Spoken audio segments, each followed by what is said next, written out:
Torreón, Monclova, Musquis, donde está tu familia, Piedras Negras y Acuña, esto en el estado de Coahuila. Serían los municipios donde más se podría...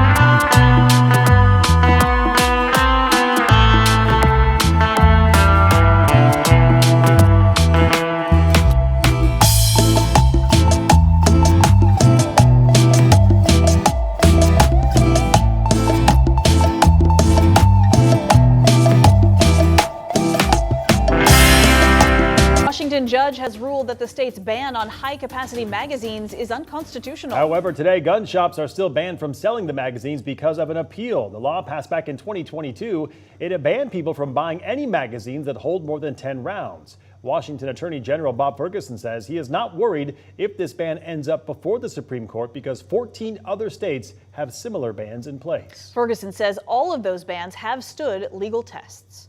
Scathing new report tonight about California's response to the homeless crisis. The state auditor says the state has spent $20 billion in 5 years, but can't meaningfully track the spending or measure results.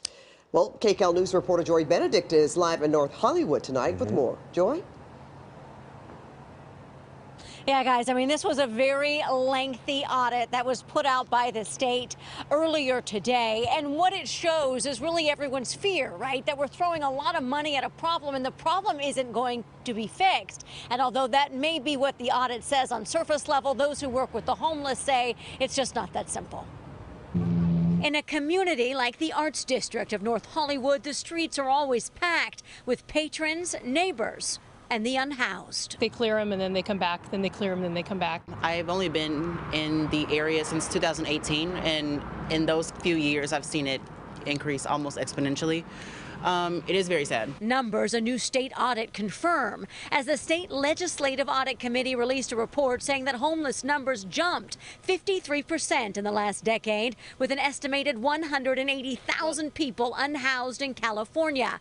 That's despite the spending of more than $20 billion to stop it. My initial reaction is that this is a big problem. Political analyst Jessica Levinson says the even bigger issue in the report is the lack of accountability, as the audit can't verify that 3 of the 5 homeless programs the state is funding are working. And the government is failing to account for where the money is being used and if it's being used wisely. They're not saying the money was misused. They're saying they just can't account for where the money went. There certainly are no allegations here of misappropriation of funds, but this is just a black hole in a space where we need information. But those who work with the homeless say it's just not that simple. The key reason that our homeless numbers are going up is because more people are falling into homelessness. Stephanie Klasky Gamer is the CEO of LA Family Housing, which helped 15,000 people last year alone, either experiencing homelessness or fighting to save their home. The funds that were audited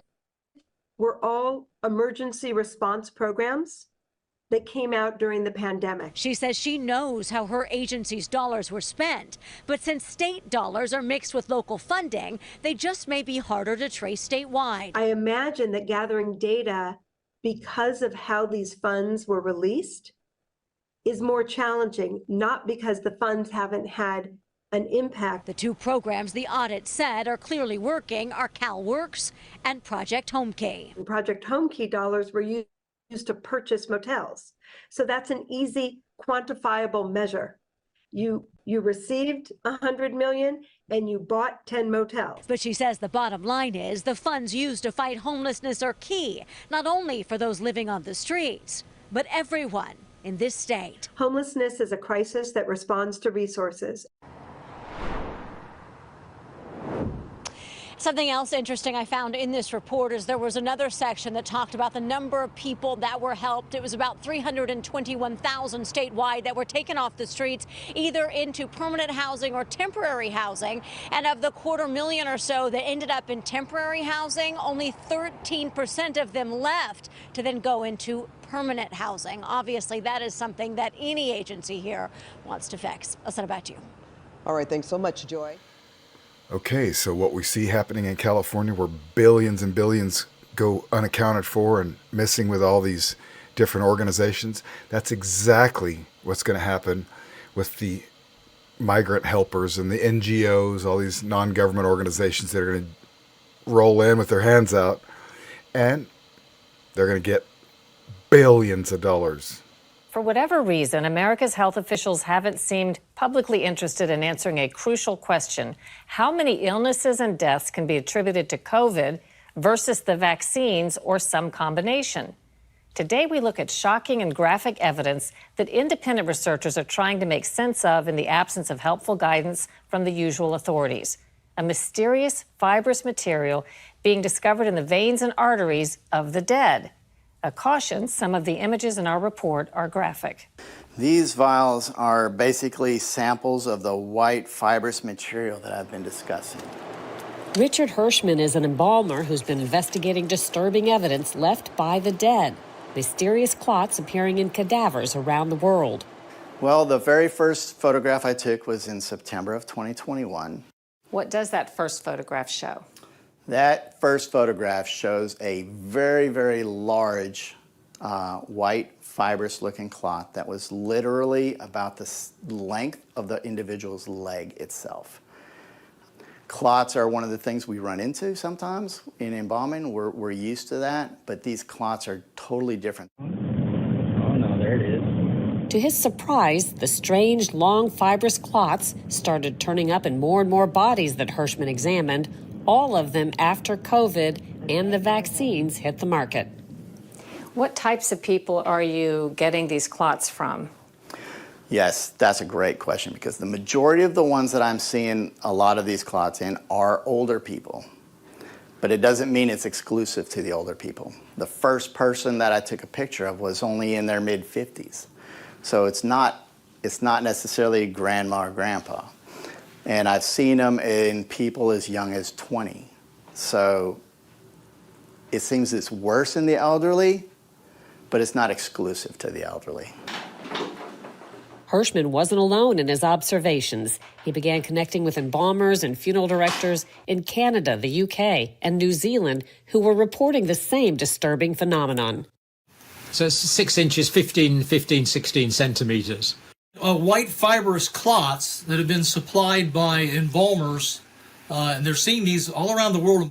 These long strands coming out of the blood vessels. These have been taken directly from the circulatory system. Can you estimate about how many other embalmers or people in the same line of work you've personally had contact with who've described something similar? Everyone that I've had personal contact with are seeing them. Why is this so remarkable, in your opinion? The most remarkable thing, that the blood has changed. That I can see. The most alarming is this white fibrous structure. This material that looks, it's hard to describe. It almost looks like calamari or like spaghetti, or some kind of a. It's not blood. It's not blood. All of the people that I've spoken to, and I know about 4 of them that have over 50 years of experience, had never seen these things until recently. Though some embalmers say they tried reporting to their official professional bodies, they say nobody in government or public health seemed interested in tracking and getting to the bottom of it. Former Air Force Major Tom Haviland became interested and started attempting to document and quantify the cases. Tell me a little bit more about the information you've tried to gather and what you learned. So I decided to do a survey. That started out to be a nationwide survey in the United States, and I expanded it to Canada, UK, Australia, and New Zealand, and asked basic questions. We asked embalmers, what are you seeing? Are you seeing these white fibrous clots? When did you start seeing them? Where are you finding them on the body? And then how much and what percentage of your corpses are you seeing these white fibrous clots? Haviland surveyed over 200 embalmers. He says 73% reported seeing the white fibrous clots. They reported seeing them in about 1 in 5 corpses in 2023. None reported seeing any such anomalies prior to the COVID pandemic and the beginning of mass vaccinations. Have you ever been able to learn whether there are any governments or any public information bodies that are collecting this data and interested in trying to figure out what it means? I submitted my results to the FDA for their vaccine and related biological products advisory committee meeting, and I've heard nothing, Cheryl, from the FDA about it since then. What kind of pushback are you getting or have you gotten? And how would you answer the criticisms? Yes, some of the criticisms, people think that what I have done is unethical, that I shouldn't share the stuff that I see in this embalming room. And on one hand, I sometimes see their point, because what happens in here is kind of private and it's personal. However, at the same time, if I'm seeing something that may be affecting a whole lot of people and humanity might be at stake, by saying nothing is unethical. It's eating at my soul to leave it quiet, because many, many lives may be at stake. And no matter what's causing this, whether it's the virus, the vaccine, or whether it's, Cheerios or, a bad box of Cracker Jacks, something has to be found out what's causing it, because it's obviously a change in the blood. The FDA did offer a response to full measure, stating, quote, "The FDA and the Centers for Disease Control place a high priority on vaccine safety and are committed to our vaccine safety monitoring program. The FDA has not identified any safety signals for fibrous blood clots with COVID-19 vaccines." They also stated that since the observations were made on cadavers, quote, "it falls outside of the FDA's regulatory purview." Regardless of where you stand on the issue of vaccines, or wobble, as it were,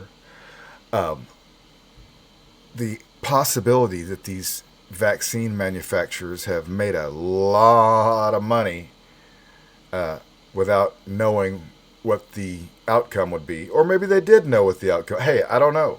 All I know is I don't want no worms floating around in my veins, if you know what I'm saying. So anyways, I'm again it. But listen, I want you guys to have a great evening. Thank you so much for hanging out. I know it's too late, so we'll see you tomorrow, okay? Have a great evening.